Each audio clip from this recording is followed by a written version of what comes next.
All who come to this happy place, welcome.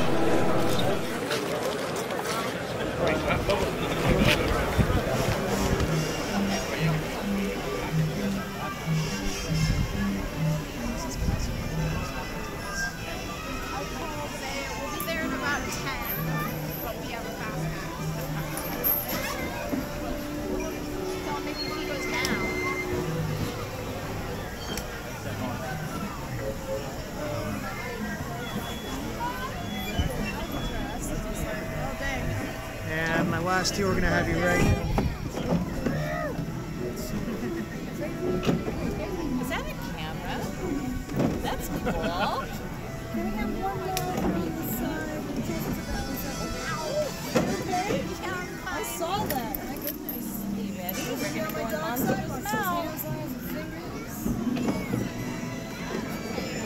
If you have any bags or backpacks, please remove them. Put them on your lap or the center. And away we go. Hello everyone, welcome to our journey into Storybook Land. My name is Amy, I'll be your captain and storyteller today aboard the Snow White. For your safety, please remain seated, keeping your hands, arms, feet, and legs inside of the boat at all times. And please supervise your children so our story doesn't take any unexpected turns. Now, most people experience stories through the pages of a book, but in our case, we're passing through the jaws of Monstro, the same whale that swallowed Pinocchio. But there's no need for worry, because where Monstro's tale ends, ours begins, in the magical place known as Storybook Land. Our story begins, as many others do, with the words, once upon a time. And if you thought Monstro was scary, once upon a time there lived a big bad wolf in the cave to our left. But who's afraid of a big bad wolf? Well, not the three little pigs who lived across the way in houses of straw, stick, and of course, wolf-proof brick. But then our story takes a strange turn. For just around the corner is the quaint English countryside that's home to a young girl named Alice. One golden afternoon, she chased the white rabbit down the rabbit hole and fell down, down, down into Wonderland. Storybook Land is full of fantastic places to inspire storytellers like London Park, where Peter Pan and the Darling Children first flew, with the help of Tinker Bell's pixie dust, off to Neverland. Or places of mystery and enchantment like the city of Agrabah, where a young street rat named Aladdin bumped into the Princess Jasmine in the marketplace and stole her heart. Through the power of true love and a little help from a genie, they were married and live in the Sultan's palace to this day. True love is the shining light in all of our stories, like the twinkling stars in the archways above us, where Aladdin and Jasmine first flew, over, sideways, and under, on a magic carpet ride to a whole new world. But where our stories are full of love and light, they have their dark places as well, like the Cave of Wonders just ahead. Legend has it the treasure inside holds a powerful curse that can only be lifted by releasing the genie of the lamp. From there, he'll grant you 3 wishes, so close your eyes and let's hope one of them comes true. Snow White wished for a safe haven after fleeing the evil queen and came upon the cozy forest cottage to our right-hand side. Home of the 7 dwarves, they offered her shelter and thanks for her kindness, and sometimes you can hear them whistle while they work in the mines towards the back. Wishes are a powerful part of stories, like Cinderella's wish to go to the ball.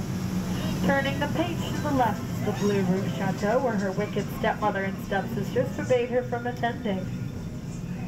Her fairy godmother granted that wish, but when she didn't return home by the final stroke of midnight, her carriage turned back into a pumpkin where it still sits on the bridge to this day. But where magic has its limits, true love has none. that she was reunited with her Prince Charming. As Cinderella herself said, a dream is a wish your heart makes, and wishes often inspire the dreams here at Storybook Land. Whether you dream of your own happily ever after, or simply dream of resting your head on a bed of hilltop quilted flowers like the ones to our left, inspired by the 1933 Silly Symphony cartoon Lullaby Land. All of the plants here have been enchanted through Tinkerbell's magic so they never grow up. And that's what made this place a favorite of master storyteller Walt Disney, who inspires us to continue telling stories to this day. Classic tales like The Wind in the Willows, featuring memorable characters Molly, Ratty, Angus McBadger, and of course Jake Thaddeus Toad, whose stately manner is coming up on our left-hand side. But I'm sorry folks, there won't be any sightings of Mr. Toad today, as he's off on a wild ride in his motor car to nowhere in particular. Or newer stories like that of Arendelle, where sisters Anna and Elsa learned of something much more powerful than ice magic, the power of love. While in an alpine village, a woodcarver named Geppetto wished upon a star in hopes that his wooden puppet would become a real boy. After saving his father from the belly of Monstro, that wish was granted to Pinocchio by the kind Blue Fairy.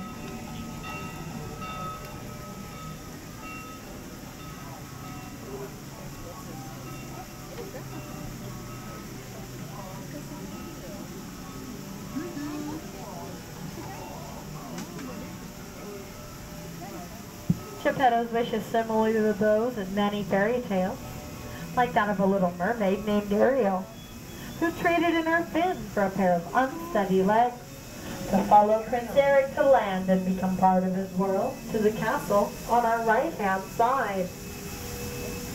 Her story begins in the shadow of her father, King Triton, ruler of the underwater kingdom Atlantica to our left, and ends as all good stories do, with a happily ever after. As we've reached the conclusion to our tale, I'd like to remind everyone to please remain seated, keeping your hands, arms, and fingers inside of the boat as we approach the dock. Please do not attempt to stand until I have counted to 3, so we can all stand up together and nobody has to end up under the sea. On behalf of all of our storytellers here, I'd like to say thank you for taking part in this journey, and hope you continue to have a magical rest of your day here at Disneyland.